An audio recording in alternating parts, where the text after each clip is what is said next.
Hello, সকলে কেমন আছো? আশা করি সকলে খুব খুব খুব ভালো আছো। তোমাদের সামনে হাজির হয়ে গেলাম আবারও একটি নতুন ব্লগে। তাই শুরুতে অর্ণব ক্রিয়েটিভ ব্লগের পক্ষ থেকে তোমাদের সকলকে অনেক অনেক স্বাগত। এভাবে আমার নিত্য নতুন ভিডিও দেখার জন্য এবং এত কমেন্ট লাইক করার জন্য তোমাদের জন্যই এই ব্লগটা। তাই তোমাদের জন্যই বিশেষ করে কদিন ধরেই তোমাদের দশম শ্রেণীর যে টেস্টগুলো আছে তোমাদের পাঠ্য সাহিত্য সঞ্চয়ন থেকে সেগুলো তোমাদের আলোচনা করছি। তোমাদের সুবিধার্থে আশা করি তোমরা অনেক উপকৃত হচ্ছ এবং ভবিষ্যতেও হবে। তোমাদের চেষ্টা করবো সবগুলোই দেওয়ার। প্রতিটা ব্লগে ভাগ ভাগ করে দিচ্ছি, খুব সংক্ষিপ্ত আকারে বলার চেষ্টা করছি তোমাদের যে মূল বিষয়বস্তুটা কি কবিতার মধ্য দিয়ে বা গল্পের মধ্য দিয়ে কি বলতে চেয়েছে সাহিত্যিকরা, তোমাদের সামনে সেটা পেশ করার চেষ্টা করছি। তোমরা এরপর সবিস্তারে পড়বে, পড়লেই বুঝতে পারবে আশা করি। তাহলে ঠিক আছে, আজকে শুরু করছি। দেখো, আজকে তোমাদের শঙ্খ ঘোষের আয় আরো বেঁধে বেঁধে থাকি এই কবিতার মূল বিষয়বস্তুটা কি বা কোথা থেকে নেওয়া হয়েছে, কি বলতে চেয়েছে শঙ্খ ঘোষ এই কবিতার মধ্য দিয়ে আমাদেরকে, সেটাই জানবো তোমাদের সামনে আজকে তোমাদের সঙ্গে। ঠিক আছে, শুরু করছি তবে বেশি না কথা বলে। এই কবিতাটা হচ্ছে মূল উৎস হয়েছে শঙ্খ ঘোষের জলই পাষাণ হয়ে আছে কাব্যগ্রন্থ থেকে নেওয়া হয়েছে। কোথা থেকে? জলই পাষাণ হয়ে আছে কাব্যগ্রন্থ থেকে গৃহীত হয়েছে আয় আরো বেঁধে বেঁধে থাকি কবিতাটি। এই কবিতার মূল বিষয়বস্তু হচ্ছে আমাদের ডান পাশে ধস বা বাম দিকে আমাদের ধ্বংসের নিশ্চিত ইঙ্গিত, যে আমাদের ডান দিকে ধস এবং বাঁ দিকে আমাদের ধ্বংস, উভয় দিকেই আমাদের ধ্বংসের নিশ্চিত। আমাদের ডান পাশে ধস, বামে গিরিখাত, আমরা এই কবিতায় প্রথমেই দেখতে পাবো। তারপর মাথার উপর আমাদের কিংবা পায়ের উপর বা পায়ের নিচে আমাদের প্রতি মুহূর্তে প্রতিবন্ধকতা। আরও একবার বলছি, আমাদের ডান পাশে কিংবা বাম দিকে উভয় দিকে আমাদের ধ্বংসের নিশ্চিত ইঙ্গিত, যে আমাদের প্রতিদিকে ধ্বংস, আমাদের সব দিকে সমূহ বিপদ। কবি এখানে বলছেন কবিতা শুরু থেকেই। মাথার উপরে কিংবা পায়ের নিচে প্রতি মুহূর্তে প্রতিবন্ধকতা, প্রতিবন্ধে আমাদের বাঁধা, প্রতিটি পদক্ষেপে আমাদের সকলের বাঁধা। সমাজে সাধারণ শ্রমজীবী মানুষদের কথা বলেছে। নানা রকম বাধায় আমাদের বেঁচে থাকাই সমস্যায় হয়ে উঠেছে আমাদের প্রতিদিন, আমাদের জীবনের প্রতিটি মুহূর্ত। প্রতি মুহূর্তে মৃত্যুর আশঙ্কায় জীবন অনিশ্চিত আমাদের সকলের, যে প্রতি মুহূর্তে আমাদের এই মারা যাবো আমরা, আমাদের জীবন নিয়ে অনিশ্চিত আমরা প্রতি মুহূর্তে, জীবনের প্রতিটি পদক্ষেপে। এই অবস্থায় বিরোধী শক্তিকে আটকাতে ঐক্যবদ্ধ হতে হবে। এখানে আয়রা বেদমি থাকি কবিতা তিনি বলছেন যে আয় আয় আমরা সকলে মিলে একত্র হয়ে আমরা বাঁচার অনুপ্রেরণা হব, আমরা সকলে মিলে একত্র হয়ে থাকবো, তবেই আমরা বাঁচতে পারবো, না হলে আমরা বাঁচতে পারবো না বিরোধী শক্তির কাছে। এখানে তিনি বলছেন শঙ্খ ঘোষ এই কবিতার মধ্য দিয়ে।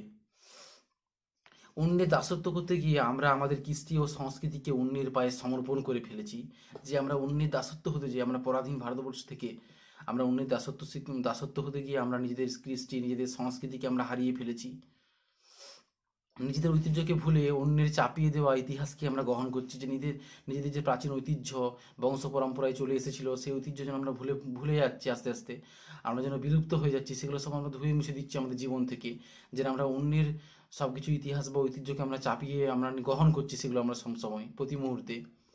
এই বেঁচে থাকার আড়ালে রয়েছে ভিখারি বৃত্তি, যে আমরা কীভাবে বেঁচে রয়েছি, যে অন্যের ভিক্ষাবৃত্তির সাহায্যে, যে অন্যরা আমাদেরকে বাঁচিয়ে রেখেছে বলেই আমরা বেঁচে রয়েছি, যেন ভিখারি বৃত্তি আমাদের জীবনের মধ্যে পেশা হয়ে উঠেছে। শঙ্খ ঘোষ এখানে বলছেন যে প্রতিটি লাইনে, প্রতিটি পদক্ষেপে তিনি বলছেন। এরই মধ্যে দু চারজন শুভবুদ্ধি সম্পন্ন মানুষ এখনও আছেন, যারা মানুষে মানুষে একাত্মতার কথা বলেন, এবং এটাই হলো পৃথিবীর প্রাণশক্তি। শঙ্খ ঘোষ বলছেন যে এই সমস্ত কিছুর মধ্যেও কিন্তু শুভবুদ্ধি সম্পন্ন, যারা মানুষের ভালো চায়, যারা মানুষের পাশে থাকতে চায়, যারা মানুষকে বিপদে সাহায্য করতে চায়, সেই সব মানুষ এখনও রয়েছে দু চারজন, যারা মানুষের পাশে সত্যি থাকতে চায়। এরকম শুভবুদ্ধি সম্পন্ন মানুষ এখনও রয়েছে, যার জন্যই সমাজ এখনও টিকে রয়েছে, সমাজ এখনও অবক্ষয়ের পথে যায়নি। এখানে শঙ্খ ঘোষ বলছেন, খুব জোর গলায় বলছেন, যে এটাই পৃথিবীর প্রাণশক্তি, যে আমাদের সকলকে একাত্ম হতে হবে, একত্রিত হতে হবে।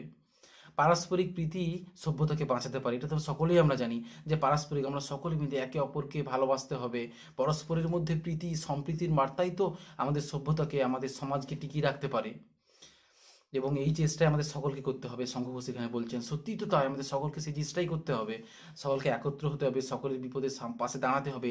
সমাজের অসহায়, অবহেলিত, লাঞ্ছিত, দরিদ্র মানুষ, তাদের বিপদে সাহায্য করতে হবে, সকলকে নিয়ে একসঙ্গে বাঁচতে হবে, এটাই তো আমাদের হওয়া উচিত দৃঢ় সংকল্প। শঙ্খ ঘোষ এই কবিতার মধ্যে দিয়ে এটাই ফুটিয়ে তুলছেন।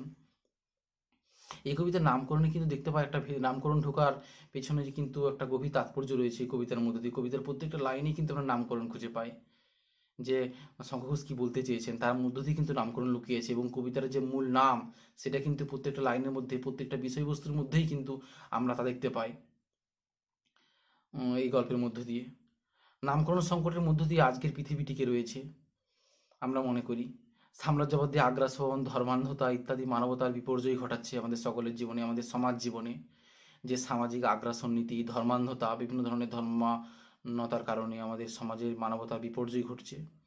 এই অবস্থায় মানুষের অস্তিত্ব এক সংকটের মুখে। যে মানুষের অস্তিত্ব আজও টিকে থাকবে তো, মানুষরা আজও বেঁচে থাকবে তো, আজও মাথা উঁচু করে বাঁচতে পারবে তো? যেন সংকট আমাদের মাথার উপরে, আমাদের সবসময় আমরা সেই অস্তিত্ব নিয়ে আমাদের সংশয় আমাদের সবার জীবনে।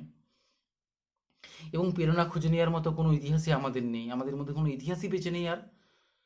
কারণ ইতিহাসে এখানে ক্ষমতাবানদের দ্বারাই বিবৃত, যে ইতিহাসের মধ্য দিয়ে যারা ইতিহাস গড়েছে, যারা ইতিহাসে বড় বড়, আমরা ইতিহাসে দেখতে পাই যে শাহজাহান বা মমতাজ জন্য শাহজাহান বানিয়েছিল, এছাড়া বড় বড় অট্টালিকা, রাজপ্রাসাদ এবং বিভিন্ন সাম্রাজ্য, যা হরপ্পা সভ্যতা বা মেসোপটেমিয়া সভ্যতা বা মেহেরগড় সভ্যতা দেখতে পাই, যেসব সভ্যতাগুলো গড়ে উঠেছিল সেখানে রাজাদের নামগুলোই খুঁজে পাই। কিন্তু সেই সভ্যতাগুলো গড়ার পিছনে যে সমস্ত কৃতদাস বা সমাজের শ্রমিক মানুষরা ছিল, তাদের কথা কি আছে?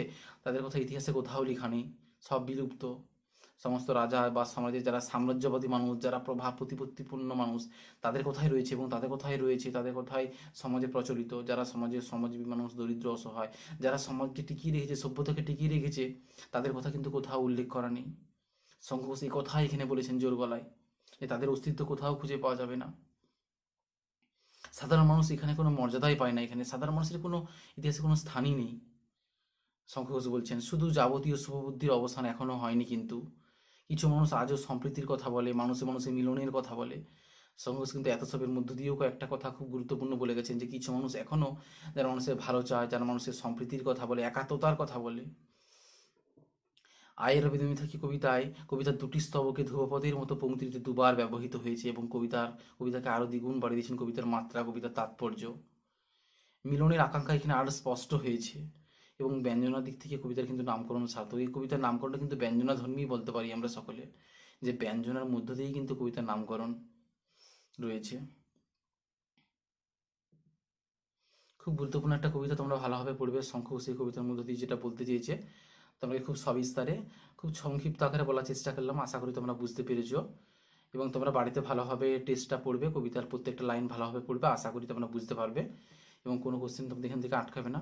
তোমাদের কবিতার লাইনগুলো ভালোভাবে মুখস্থ করবে, এবং কি বলতে চেয়েছে ভালোভাবে পড়বে, প্রত্যেক লাইনের তাৎপর্য একই রকমই হবে প্রায়, তবুও বিভিন্ন জায়গায় একটু বিভিন্ন ধরনের, তো প্রত্যেকটা লাইনের আলাদা আলাদা মিনিং আছে, প্রত্যেকটা শব্দের মানে তোমরা ভালোভাবে পড়বে। আমি খুব সংক্ষিপ্ত আকারে, ব্লগের আকারে তো খুব বেশি বলার সময় সুযোগ থাকে না, তাই তোমাদের খুব সংক্ষিপ্ত আকারে বলার চেষ্টা করলাম। আশা করি তোমরা এর থেকেই অনেকটা উপকৃত হবে। ঠিক আছে, কেমন লাগলো অবশ্যই জানাবে, কমেন্ট করবে, শেয়ার করবে। যারা নতুন প্লিজ আমার চ্যানেল সাবস্ক্রাইব করবে, এবং যারা পুরনো লাইক, কমেন্ট এবং শেয়ার করবে, এবং এভাবে আমার পাশে থাকবে। ঠিক আছে, পরবর্তী ব্লগের জন্য তোমাদের অপেক্ষায় রইলাম, এবং খুব শীঘ্রই আসবো। ঠিক আছে, ততক্ষণ সকলে খুব ভালো থাকবে, সাবধানে থাকবে।